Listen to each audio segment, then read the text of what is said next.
शास्त्रों में यज्ञोपवीत को बड़ा ही महत्वपूर्ण स्थान दिया गया है। हम सब इस यज्ञोपवीत को धारण करते हैं। जो नहीं करते हैं उन्हें इसके महत्व को जानकर करना ही चाहिए। शास्त्रों में यज्ञोपवीत की बड़ी ही विस्तार से वर्णन किया गया है और इसको ही बड़ा महत्वपूर्ण स्थान दिया गया है। उसे प्रत्येक विचारवान व्यक्ति के लिए आवश्यक ही नहीं अनिवार्य भी बताया गया है। क्यों, इसके पीछे का रहस्य क्या है, आइए हम इस विषय पर बात करते हैं। पद्म पुराण कौशल खंड में लिखा है, कोटि जन्मार्जितम पापम ज्ञानाय ज्ञान कृतम चयत यज्ञोपवीत मात्रेण पलायन्तेन संशय। अर्थात करोड़ों जन्म के, एक जन्म नहीं, 100 जन्म नहीं, लाखों जन्म नहीं, बल्कि करोड़ों जन्म के ज्ञान अज्ञान में किए हुए पाप, जो भी जानकारी में या फिर अज्ञान में किए हुए पाप होते हैं, यज्ञोपवीत धारण करने से नष्ट हो जाते हैं। पलायन्तेन संशय, इसमें किसी प्रकार का कोई भी संशय नहीं है। समझ रहे हैं आप कितना अद्वितीय स्थान है इस यज्ञोपवीत का। यही वजह थी कि भारतीय ऋषियों, मुनियों, संतों, ज्ञानियों, तपस्वियों सभी ने इसको धारण किया है। क्या है इसकी शर्तें और कैसे कैसे करना है, हम इस विषय पर बहुत गहरी बात करने वाले हैं। एक श्लोक और सुनिए, यह है ब्रह्मोपनिषद। ब्रह्मोपनिषद में लिखा है, यज्ञोपवीतम परमं पवित्रम प्रजापतेत सहजम पुरस्तात आयुष्मग्र्यम प्रत्यमुच्चम शुभ्रम यज्ञोपवीतम बलमस्तु तेज है। अर्थात यज्ञोपवीत बहुत ही परम पवित्र है, बहुत ज्यादा इसका महत्वपूर्ण स्थान है। प्रजापति ईश्वर ने इसे सबके लिए बहुत ही सहज बनाया है। इस यज्ञोपवीत को बहुत ही सहज बनाया है। यह आयुर्वर्धक है, अर्थात जो इस यज्ञोपवीत को पहनता है उससे उसके शरीर में आयु की वृद्धि होती है। आयुर्वर्धक है, आयु को बढ़ाने वाला है। स्फूर्तिदायक है, यह आपके शरीर में ताजगी स्फूर्ति दे करके रखता है, बल ओज तेज से भर करके रखता है। बंधन से छुड़ाने वाला है। यह यज्ञोपवीत है जो आपको आपके बंधन से छुड़ा करके आत्म तक स्थिर करेगा, पवित्रता देने वाला और बल और तेज को बढ़ाने वाला है। और भी ऐसे ढेरों मंत्र ब्रह्मोपनिषद में, ऋग्वेद में, बोधायन में और पद्म पुराण कौशल खंड में और सभी जगह इसका अद्वितीय श्लोक मंत्र देखने को मिलता है। क्या है इसके पीछे का रहस्य, आइए हम बात करते हैं। भूलोक, इस धरती पर भूलोक का कल्प वृक्ष माना गया है यज्ञोपवीत। मतलब सभी कामनाओं को पूरा करने वाला बोला गया है यज्ञोपवीत को। सुरलोक में एक ऐसा वृक्ष है जिसके नीचे बैठकर जिस वस्तु की कामना की जाए वही वस्तु तुरंत सामने उपस्थित हो जाती है। जो भी इच्छा की जाए तुरंत ही पूर्ण हो जाती है। वह कल्प वृक्ष जिसके पास होगा वह कितना सुखी संतुष्ट होगा, इसकी कल्पना हम सहज ही कर सकते हैं। इसी तरीके से इस पृथ्वी पर यज्ञोपवीत को कल्प वृक्ष माना गया है। जो इसको धारण करता है उसकी सभी मनोकामनाएं पूर्ण होती हैं और वह इस सृष्टि पर रहते हुए सुंदर, आध्यात्मिक, बलशाली, ओज भरा जीवन जीता है। इसीलिए हम सबको यज्ञोपवीत जरूर ही धारण करना चाहिए। गायत्री गीता के अनुसार यज्ञोपवीत के 9 तार जिन 9 गुणों को धारण करने का आदेश करते हैं वे इतने महत्वपूर्ण हैं कि 9 रत्नों की तुलना में इन गुणों की ही महिमा अधिक है। मतलब जो इसमें यज्ञोपवीत 9 तार, इसका जो महत्व है बहुत ज्यादा महत्व है। जीव विज्ञान के जारी, शक्ति संचय, श्रेष्ठता का अस्तित्व, निर्मलता का अर्थ, दिव्य दृष्टि से देखना, सद्गुण, विवेक, संयम, सेवा जैसे महान शिक्षाएं देता है हमें यह यज्ञोपवीत। साधकों के लिए बहुत ही आवश्यक माना गया है यज्ञोपवीत। कई व्यक्ति यह सोचते हैं, इसमें संशय क्या क्या आते हैं, कई व्यक्ति यह सोचते हैं यज्ञोपवीत हमसे सधेगा नहीं, हम उसके नियमों का पालन नहीं कर सकेंगे, इसीलिए उसे हम धारण करना नहीं चाहते हैं, या फिर यही मुख्य वजह है जिसके कारण हम धारण नहीं करते हैं। यह तो ऐसी ही बात हुई जैसे कोई कहे मेरे मन में ईश्वर भक्ति नहीं है, इसीलिए मैं पूजा पाठ नहीं करूंगा। पूजा पाठ करने का तात्पर्य ही है भक्ति उत्पन्न करना। यह भक्ति पहले से ही होती तो पूजा पाठ की आवश्यकता ही न रही होती। यही बात जनेऊ के संबंध में भी है। यदि धार्मिक नियमों का साधन अपने आप ही सध जाए तो फिर इसकी आवश्यकता ही क्या है, क्योंकि आमतौर से नियम नहीं सध पाते हैं। हम जिन चीजों का संकल्प लेते हैं उनको नहीं निभा पाते हैं, इसीलिए यज्ञोपवीत का प्रतिबंध लगाकर उन नियमों का साधने का प्रयत्न किया जाता है। एक तरीके से यह यज्ञोपवीत हमें उन आदर्शों को, उन शक्तियों को, उन विचारों को निरंतर मस्तिष्क में बनाए रखने के एक महान काम करते हैं और इसके माध्यम से हम उसको पूर्ण करते हैं। जो लोग नियम नहीं साध पाते उन्हीं के लिए सबसे अधिक आवश्यक होता है जनेऊ धारण करना या फिर यज्ञोपवीत धारण करना। जो बीमार है उसे ही दवा चाहिए, यदि बीमारी ना होती तो दवा की आवश्यकता ही क्या होती। इसीलिए यज्ञोपवीत उनको ही पहनना चाहिए जो कहते हैं हम नियम पालन नहीं कर सकते हैं, इसलिए हम नहीं पहनते हैं। हम उस पर भी बात करेंगे आगे, लेकिन पहनना सभी को चाहिए। नियम क्यों साधने चाहिए, इसके बारे में लोगों की विचित्र मान्यताएं हैं। कई आदमी सोचते हैं भोजन संबंधी नियमों का पालन करके ही जनेऊ का नियम पूर्ण होता है। बिना स्नान किए रास्ते का चला हुआ, रात का बासी हुआ, अपनी जात के अलावा किसी का बना हुआ भोजन ना करना ही यज्ञोपवीत धारण की साधना है। यह बड़ी अधूरी और भ्रमपूर्ण धारणा है जो ऐसा सोचते हैं। यज्ञोपवीत का मंतव्य मानव जीवन की सर्वांग पूर्ण उन्नति करना है। यज्ञोपवीत का जो मेन अर्थ, मूल आधार है जिसके लिए हमारे ऋषियों, मुनियों, संतों, ज्ञानियों, तपस्वियों ने बनाया था, उसका जो मेन अर्थ है मानव जीवन की सर्वांग पूर्ण उन्नति करना ही यज्ञोपवीत का मुख्य उद्देश्य है। मतलब आपकी जो भी अंदर की गुण है उसको सर्वगुण बनाना, उसको विकसित करना ही यज्ञोपवीत का मुख्य अर्थ है।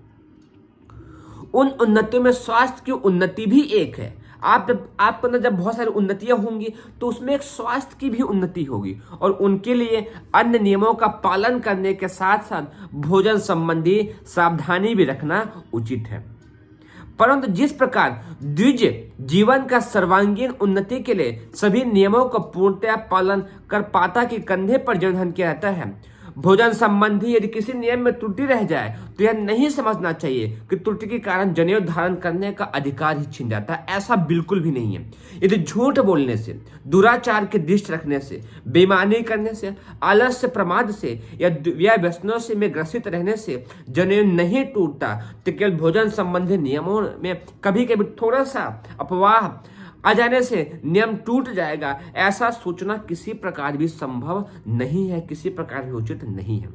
एक अगला कंफ्यूजन आता है, मल मूत्र के त्यागने में कान पर जनेऊ चढ़ाने में भूल होने का अक्सर भय रहता है, इसलिए लोग जनेऊ नहीं पहनते। कई आदमी इसी डर की वजह से यज्ञोपवीत नहीं पहनते हैं या पहनना छोड़ देते हैं।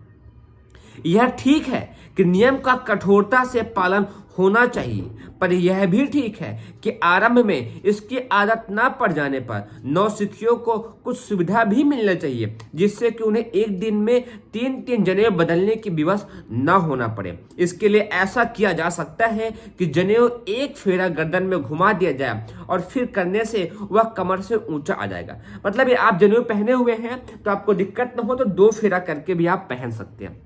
कान में चढ़ाने का प्रधान प्रयोजन यह है, जनेऊ को कान में क्यों चढ़ाते हैं, प्रयोजन यह है कि मल मूत्र की अशुद्धता यज्ञ सूत्र से स्पर्श न हो जाए। मतलब जो यज्ञोपवीत है उसमें मल मूत्र की स्पष्टता स्पर्श न हो जाए।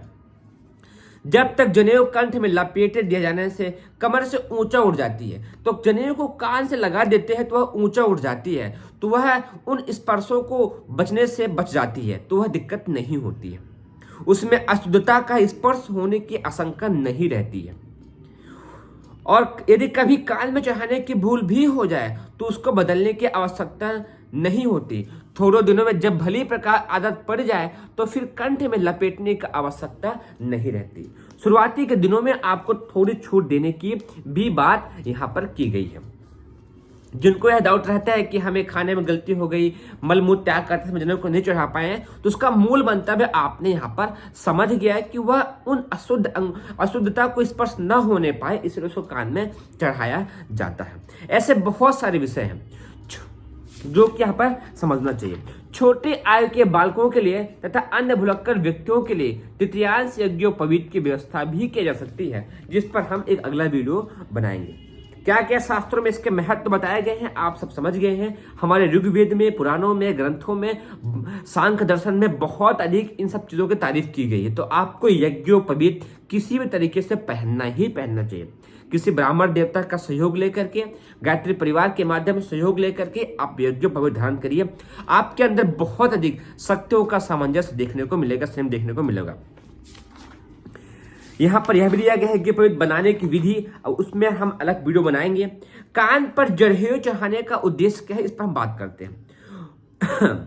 मूत्र त्यागने के समय दाहिने कान पर यज्ञोपवीत को चढ़ा लें और शौच के समय बाएं कान पर रखें तथा मैथुन के समय सदा पहनता है वैसा ही पहने रहे। ऐसा हमारे अहिन्यक कारिका में लिखा हुआ है। मूत्रे तो दक्षिणे करने पूरे से वाम कर्णकम उपवीतम सदा धार्य मैथुने तूपवीतिवत। अर्थात मूत्र त्यागने के समय दाहिने कान पर यज्ञोपवीत को चढ़ा ले और शौच के समय बाएं कान पर रखे तथा मैथुन के समय सदा पहनता है वैसा ही पहने रहे। मल मूत्र त्याग में अशुद्धता, वायु, अशुद्ध जल, अशुद्ध पदार्थ या फिर अशुद्ध अंगों से यज्ञोपवीत स्पर्श हो जाने की आशंका रहती है, किंतु यज्ञोपवीत की पवित्रता को सदा कायम रखना आवश्यक है। इसीलिए मल मूत्र त्याग के समय कान पर चढ़ाने का विधान है। कान पर लपेट लेने से यज्ञोपवीत ऊंचा हो जाता है, कमर से ऊंचा आ जाता है और उसके अपवित्र हो जाने की संभावना नहीं रहती है। ऐसा भी कहा जाता है कि कान के मूल में जो नाड़ियां हैं उसका मूत्राशय गुदा से संबंध है। दाहिने कान की नाड़ी का मूत्राशय से संबंध है और बाएं कान की नाड़ी का गुदा से संबंध है। मूत्र त्याग करते समय बाएं कान को लपेटने से उन नाड़ियों पर दबाव पड़ता है, फलस्वरूप मूत्राशय की नाड़ियां भी कड़ी रहती हैं। तदनुसार बहुमूत्र, मधुमेह, प्रमेह आदि रोग नहीं होते हैं। इसी प्रकार दाहिने कान की नाड़ियां दबने से कांच, भगंदर, बवासीर आदि गुदे के रोग नहीं होते हैं। कई सज्जन सौ जाते समय दोनों कान पर यज्ञोपवीत चढ़ाते हैं। उनका तर्क यह है कि मल त्याग के समय मूत्र विसर्जन भी होता है, इसे दोनों कानों पर उपवीत को चढ़ाना चाहिए। मैथुन के समय कान पर भले ही न चढ़ाया जाए पर अशुद्ध अंगों से ऊंचा अवश्य कर लेना चाहिए। मैथुन के समय कान पर भले ही न चढ़ाया जाए पर अशुद्ध अंगों से ऊंचा अवश्य ही कर लेना चाहिए।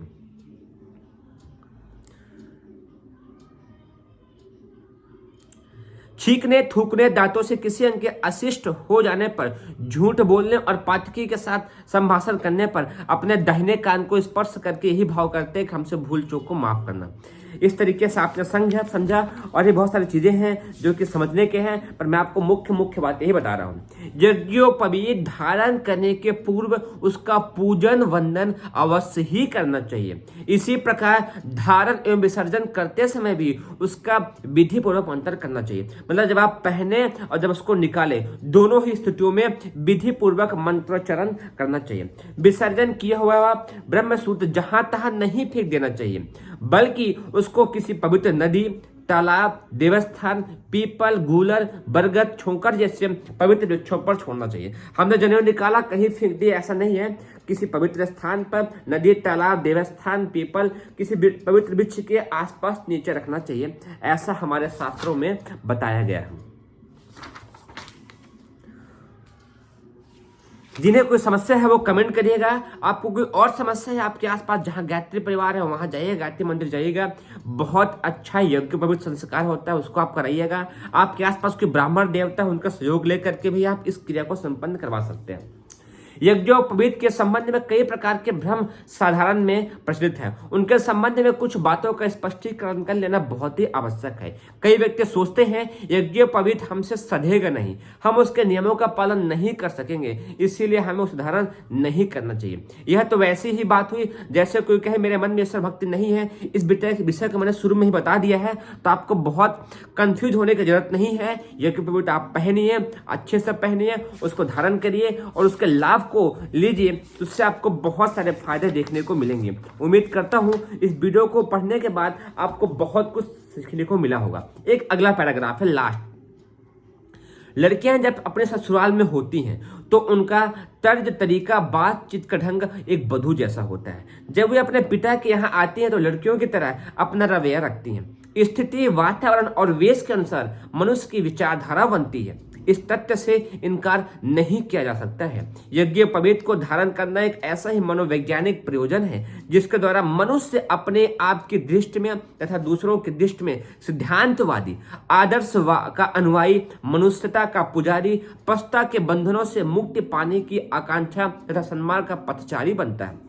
कंधे पर रखा हुआ ब्रह्मसूत्र इस बात का साक्षी घोषणा पत्र है, प्रतीक है कि यह व्यक्ति मनुष्यता के महान उत्तरदायित्वों से अनभिज्ञ नहीं है और न उसे अपेक्षा कर रहा है। अकर्मण्यता धारण किए हुए मनुष्य प्रसुप्त अवस्था में पड़ा रहता है, परंतु उसको सदैव ही धर्म प्रेम की आकांक्षा लगी रहती है। वह सदैव ही सत्य मार्ग पर चलने का पूर्ण प्रयास करता है। तो उम्मीद करता हूँ यज्ञोपवीत क्यों पहनना चाहिए, कैसे पहनना चाहिए, क्या क्या समस्याएं आती है, क्या क्या कंफ्यूजन है, उस पर आपको समझ में आया होगा। आपको और अधिक जानकारी चाहिए तो इस किताब का नाम है गायत्री की साधना की वैज्ञानिक पृष्ठभूमि। बहुत अच्छी किताब है। इसमें जनेऊ क्यों पहने, कैसे पहने, बहुत डीप जानकारी दी गई है। इसको आप पढ़ सकते हैं। आप सभी को हृदय की गहराई से बहुत बड़ा धन्यवाद, बहुत सारा आभार। और जिनको भी कोई डाउट है कमेंट करिएगा। आप सभी को धन्यवाद।